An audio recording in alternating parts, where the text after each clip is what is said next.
प्रश्न तुमचे, उत्तर आमचे. अचूक, निर्भीड आणि सडेतोड. लोकशाहीचा खरा मंत्र म्हणजेच न्यूज लोक. येवले शहरातील शनी पटांगणामध्ये असणाऱ्या MV कलेक्शनमध्ये आणि हे जे आहे कपड्यांचं दालन आहे रेडीमेडचं. आणि आमचे मित्र पण आहेत विजय गोसावी यांचं अनेक दिवसापासून या ठिकाणी जे आहे कपड्यांचं दुकान आहे ते व्यवसाय करतात अनेक दिवसापासून.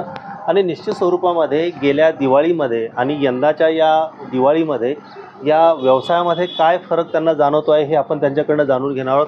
मला सांगा, काय वाटतं यंदा दिवाळी?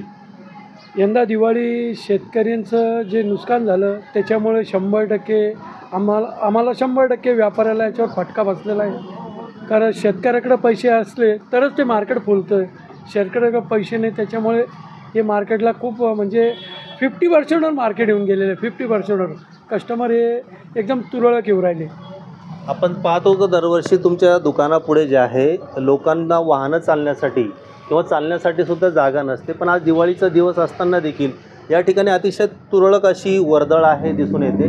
आणि महागाई जी आहे ती वाढलेली आहे असं वाटतं का तुम्हाला? महागाई तर 100% वाढलेली आहे. आणि त्यातल्या ते असं अवकाळी पावसामुळे जो परिणाम झाला तो इफेक्ट खरोखर जाणवतो आहे. महागाईचं तर इफेक्ट आहेच आहे, त्यात अवकाळी पाऊस जो पडला त्या अवकाळी पावसामुळे आज जे शेतकरी वर्गाचं बिचाऱ्यांचं जे नुकसान झालेलं आहे त्याच्यामुळे शेतकरी वर्ग खरं आमचं येवल्याचं बाजारपेठ फक्त शेतकऱ्यावर आहे. शेतकरी आले नाही तर आमचं बाजारपेठ शून्य होऊन जाईल. त्यामुळे शेतकऱ्यापाशीच सध्या पैसा नाही, त्या पैसा नसल्यामुळे मार्केट एकदम शांतपणे चालू आहे. वर्षातून दिवाळीचा हा सण सर्वात मोठा सण असतो आणि त्या निमित्ताने आपण वेगवेगळी जी दुकानदार आहे तो माल भरून ठेवतात. आता तुम्ही सुद्धा या निमित्तानं माल भरून ठेवलेला असतात, कसं वाटतंय? 100% आम्ही दिवाळीच्या पहिले आम्ही खरेदी करतो. आज ही खरेदीसुद्धा आमचे जे झालेले आहे काही व्यापाऱ्यांचे पैसे ते सुद्धा निघेल की नाही निघेल याची मोठी शंका आहे.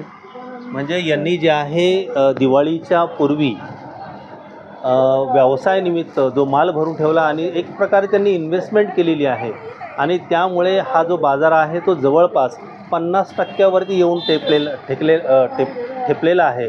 आणि त्यामुळे निश्चित स्वरूपामध्ये त्यांचा जो हा माल आहे त्यामुळे जर विक्री झाला नाही तर व्यापाऱ्यांचेही पैसे जाणार की नाही हा सुद्धा प्रश्न या निमित्ताने त्यांना पडला आहे.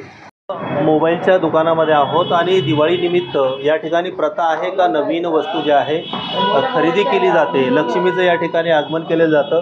बरेचसे जे आहे या ठिकाणी ग्राहकसुद्धा या ठिकाणी मोबाईल पाहताना दिसत आहे.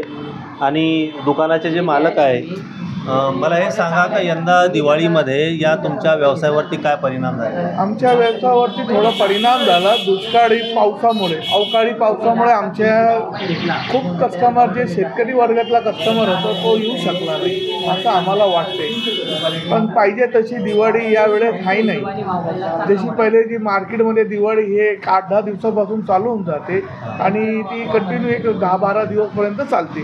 पण सध्या ही दिवाळी एक 4-5 दिवसाची दिवाळी आहे अशी वाटू राहिली आहे आम्हाला. म्हणजे साधारणपणे या व्यवसायावरती किती टक्के परिणाम झाला असं वाटतं? 40% परिणाम झाला असं आम्हाला वाटतं. अच्छा, म्हणजे दरवर्षी तुमची जी विक्री होते त्याच्यामध्ये आणि या वर्षाच्या विक्रीमध्ये 40%चा परिणाम झालेला आहे यावेळेस. या ठिकाणी हे मोबाईल घेणारे ग्राहक पण आहेत. काय भाऊ, काय नाव आहे तुमचं? संदीप पवार. जोरात बोला. संदीप पवार. संदीप पवार. काय वाटतं यंदा दिवाळी झाली सगळी खरेदी वगैरे? नाही अजून बाकी. अच्छा, जोरात बोला ना. जोरात बोला जोरात बोला, लाजायचं नाही, बोला जोरात. चालू आहे खरेदी. चालू आहे. अच्छा, काय वाटतं यंदा दिवाळी जोरात आहे ना? हो जोरात आहे. अच्छा, मग कपडे वगैरे घेतले सगळे? काय जोरात आहे म्हणजे नेमकं पैसे जास्त मिळत आहेत? हो, आता पीक पाणी व्यवस्थित झाले. अच्छा, त्याच्यामुळे सगळ्यांची खरेदी झाली आता घरातली? झाली सगळ्यांची, कपडे वगैरे सगळे खरेदी झाले.